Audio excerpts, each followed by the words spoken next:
and going. We're right between two spring breaks. The university spring break has concluded and our students will be making their way back to Searcy today.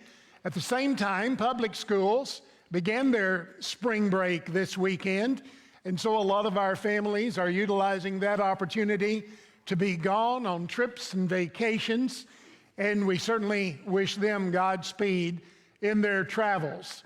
So if our number seems a little bit down from its normal today, you'll know why that's the case. We've got folks both coming and going.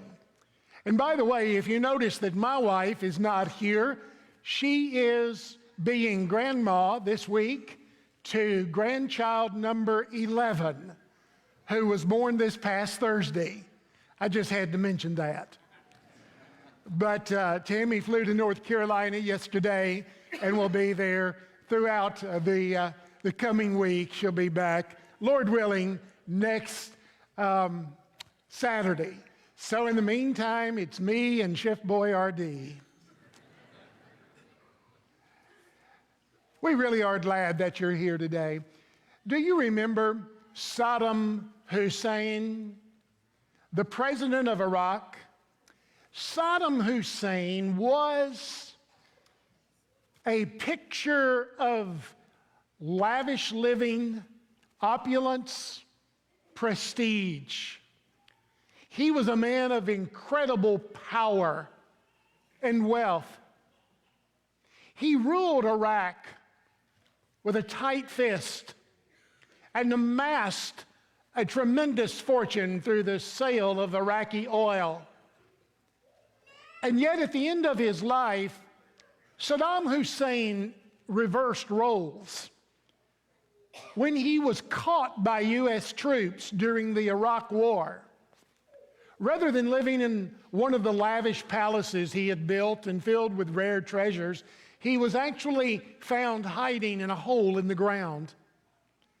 And rather than wearing one of his crisply pressed military uniforms, he was wearing a dirty, ragged shepherd's cloth. And instead of having his hair neatly trimmed and his large mustache groomed, his hair had grown long, his beard had grown and become very dirty and unkept. It was almost a role reversal from the way that he had portrayed himself as a man of prestige and power. Jesus told a story about a man who was much like Saddam Hussein in terms of his wealth. In Luke chapter 16, verses 19 through 31, Jesus tells a story we commonly call the parable of the rich man and Lazarus. Some might just simply call it the story of the rich man and Lazarus. It's actually the fifth in a series of parables that Jesus told that Luke records in Luke 15 and 16. You may remember in Luke 15, he told three stories: the lost sheep, the lost coin, the lost sons. And then in Luke 16, he begins with the story of the unfaithful servant in verses 1 through 9. And then he concludes Luke 16 with this story of the rich man and Lazarus in verses 19 through 31. It's interesting that of these five stories that comprise Luke 15 and 16, four of them are unique to Luke. Only the story of the lost sheep, which Robert has referred to already this morning, only that story is referred to elsewhere in the Bible, and that's back in Matthew 18, verses 12 through 14. All of the other stories here in these two chapters are unique to the Gospel of Luke. We need to remember that the audience to whom Jesus was speaking on this occasion was very diverse. There were religious people, such as the Pharisees, and then there were people who were non-religious. We would call them the unchurched of their day. They were the sinners, the publicans, the tax collectors. There were people in that crowd who were well-to-do and people who were very poor. There were people who were healthy as well as people who were sick. There were people who did not recognize their need for a Savior, as well as people who felt that they were deeply in need of a Savior. As we think about this story, I think it's good to back up for just a moment and consider the context in which it's found, because I think the real meaning of the story is found only when we consider the broader context in which it's pictured. I've already mentioned that here in Luke 16, verses 1 through 9, Jesus told the parable of the unjust servant.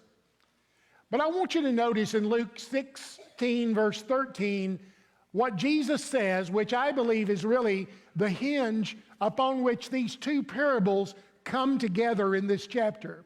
Here in Luke 16, verse 13, Jesus says, "No man can serve two masters.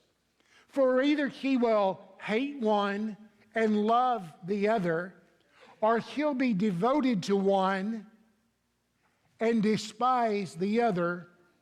You cannot serve God and wealth."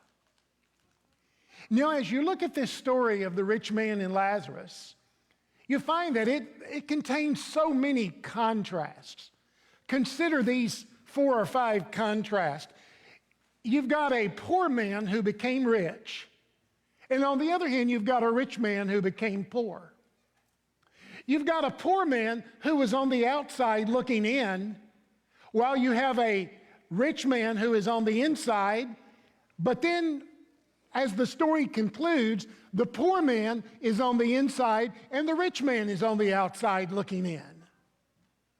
You have a poor man who had nothing to eat, while you have a rich man who had plenty to eat.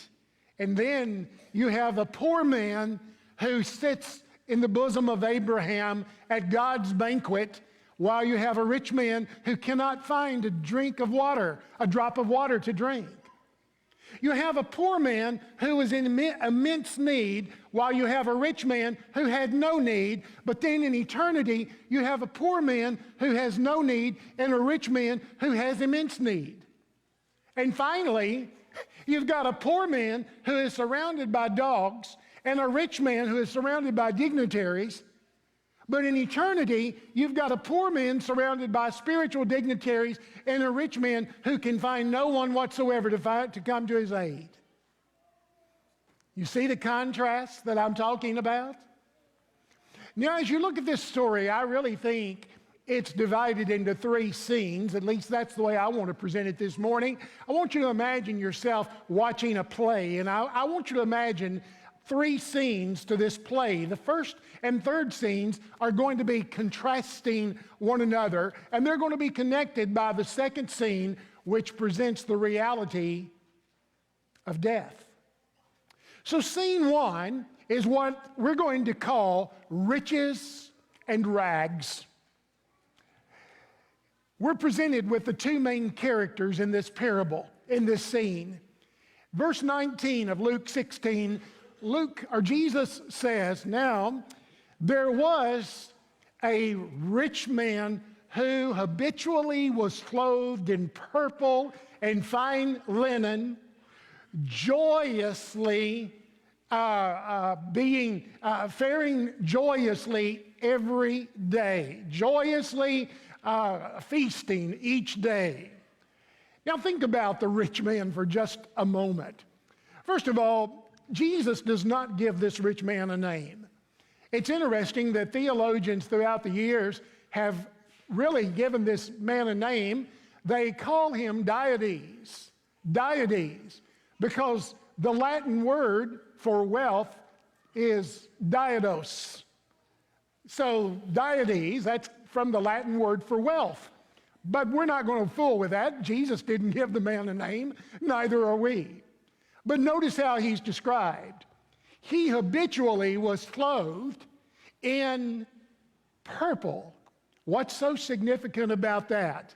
Purple was the sign of royalty and wealth. You may remember that when the Apostle Paul went to Philippi in Acts 16, he met a woman there named Lydia, who was a seller of purple cloth from the city of Thyatira. Well, purple was the sign of royalty and wealth. And I think it's important to notice this. He habitually was clothed in purple.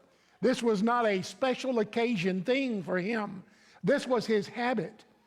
And when it talks about fine linen, it's talking about that undergarment that was worn. Common people wore that undergarment that was made out of coarse, rough, scratchy fabric. But the wealthy people wore that undergarment that was made of fine linen, sewn from cotton from places in Egypt and other areas of Palestine where cotton could be found, woven into fabric that composed this fine linen. Even that undergarment that he wore was the finest to be found. And then he joyously lived in splendor daily. You may have a version that says that he fared sumptuously every day. Now, do you want to translate that into Arkansas? He was living high on the hog, buddy. That's Arkansas translation. He was eating well. He fared sumptuously every day. Now look at the other main character in the story, if you will. There was a man named Lazarus. It's interesting, in all of the stories that Jesus told, this is the only character who is given a proper name. All of the parables, this is the only character who is given a proper name. That's led some people to say, well, this isn't really a parable at all. Jesus must have been telling about something that really occurred. Well, I'll leave it up to you to make your decision on that. It really doesn't affect the purpose of this story one way or the other. But the name Lazarus was a common Hebrew name. You may remember that that name, which means God helps us, or God is my helper, was the name of one of Aaron's sons. You can look back to Exodus chapter 6 or Leviticus 10 or Numbers 20 and read more about Aaron's son named Eleazar, Lazarus, as it would come to be known. But notice what this man named Lazarus, notice what his life was like. It says he was laid at the rich man's gate. I found it interesting to do a little bit of investigation on that word, that verb, laid, and I found out that it meant to actually throw or dump something. So it wasn't as if somebody came along and caringly laid Lazarus at the rich man's gate. It is the fact that he was dumped there.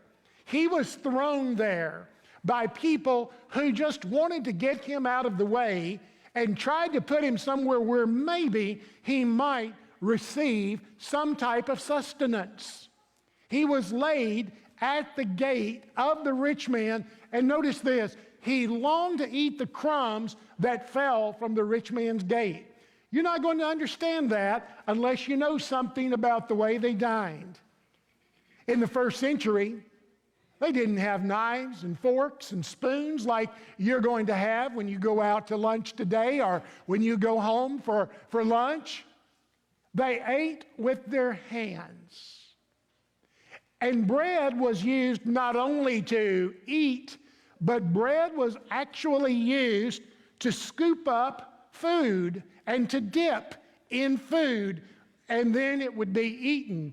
And at the end of the meal, with hands that would be greasy and dirty, what bread was left was used as napkins. And the people would actually wipe their hands on that bread, and it would be collected and thrown outside so the dogs could eat it. That's what Lazarus was waiting on. He was waiting on the scraps of bread that people inside had wiped their dirty, greasy hands on and thrown outside for the dogs. And by the way, Jesus says the dogs licked his sores.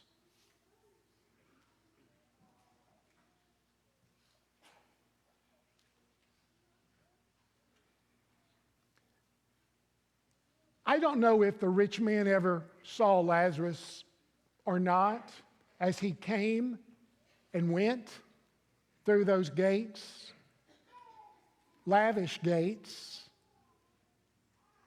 But I do know this, if he ever noticed him, it didn't take long until he was blind to the needs of Lazarus.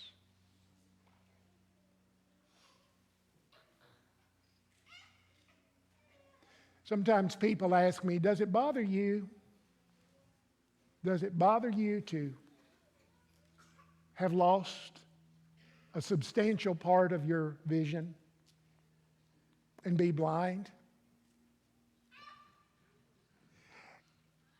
And I think I'm pretty well reconciled to that. Except on days like last Tuesday when I was walking through a corridor at Harding and ran straight head on into a wall. It's okay to laugh, I did.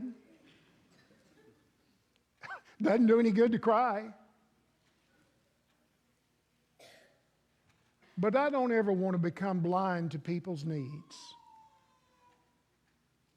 I'd much rather lose my physical sight than to lose my spiritual vision. I remember a prayer prayed right here in this pulpit about 3 or 4 years ago by Brother Wyatt Jones, who has now departed us to go be with the Lord. But I'll never forget one Sunday morning right here as Wyatt stood in this pulpit, and he prayed, Lord, help us to see. Help us to see the single mother at Walmart who is working long hours on a minimum wage job trying to support her little babies at home. Help us to see the elderly person who is shut in at home and needs somebody, anybody who would call them or come and check on them and let them know they're loved. Help us to see the clerk at the grocery store who is carrying a heavy burden on their heart. I've never forgotten that prayer that Wyatt prayed that day.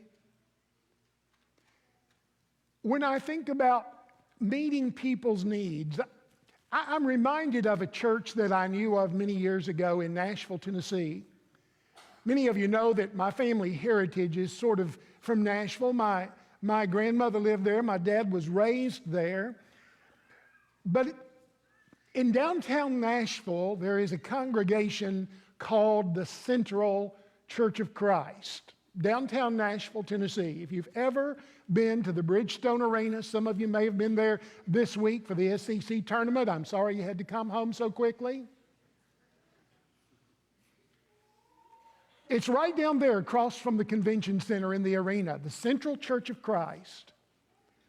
Way back in the 1920s, that church made a concerted effort to really reach out to poor people. They had a house that they provided for young women who would come in from the country and work in the city and needed a place that was safe to stay.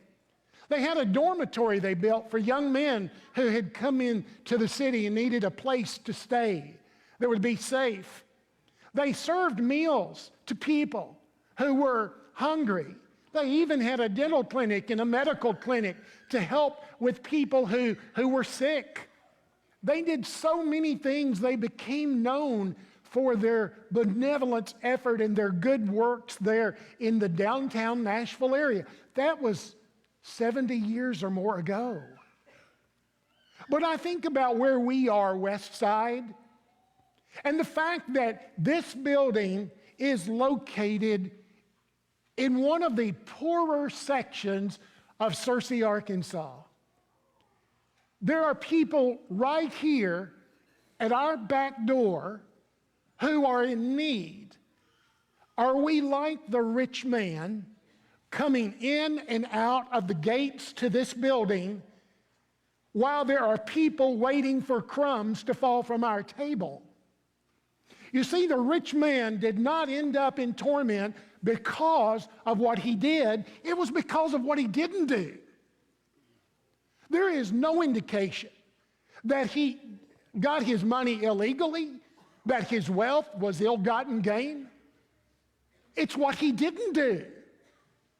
He never saw.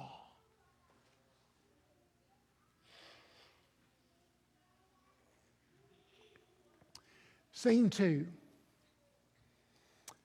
reality. You might even call it reality in reversal.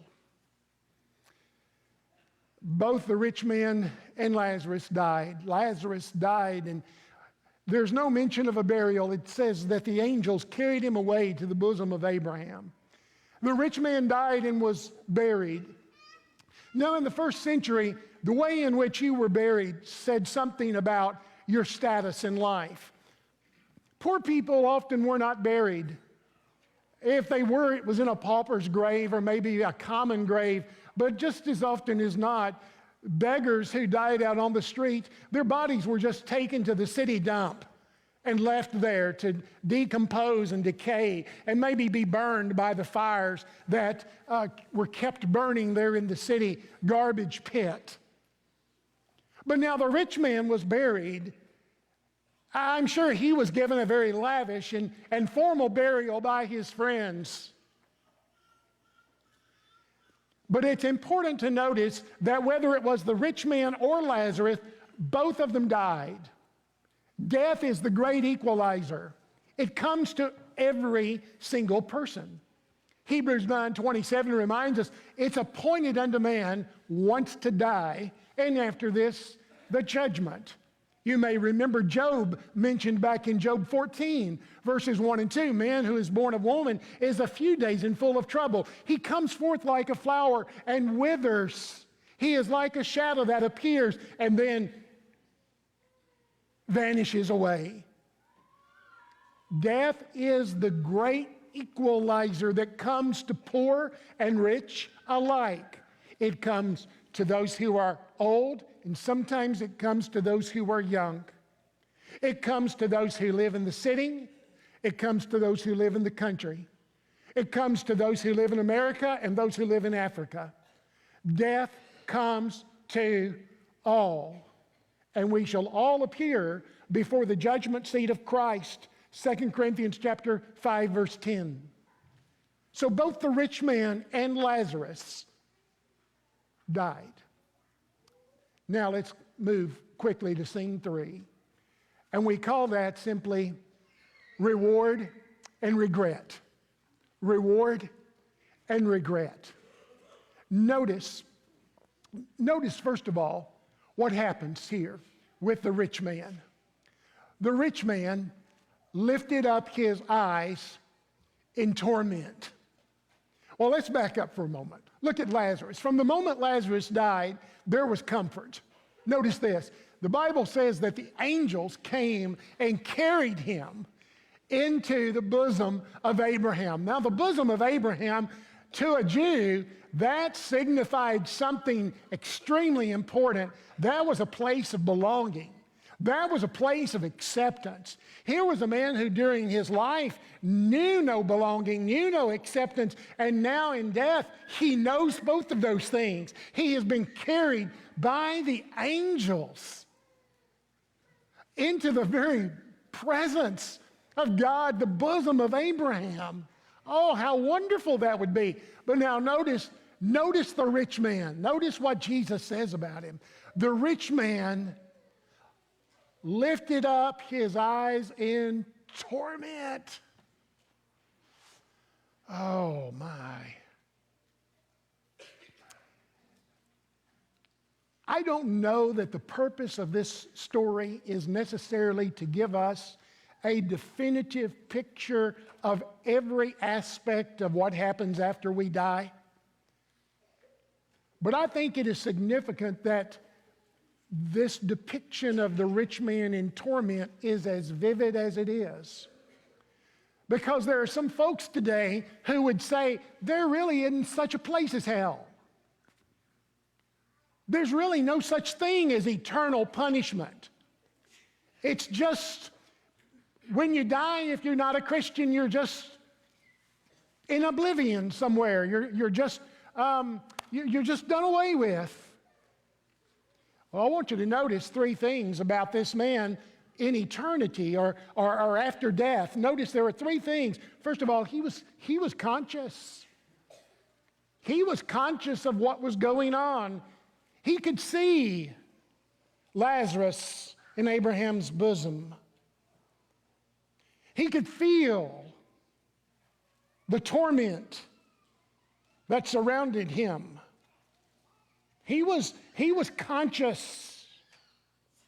Secondly, he was craving. He crying out to Abraham. He said, "Father Abraham, send Lazarus so that he might dip his finger in water and touch my tongue, for I am in agony." And third, he was concerned.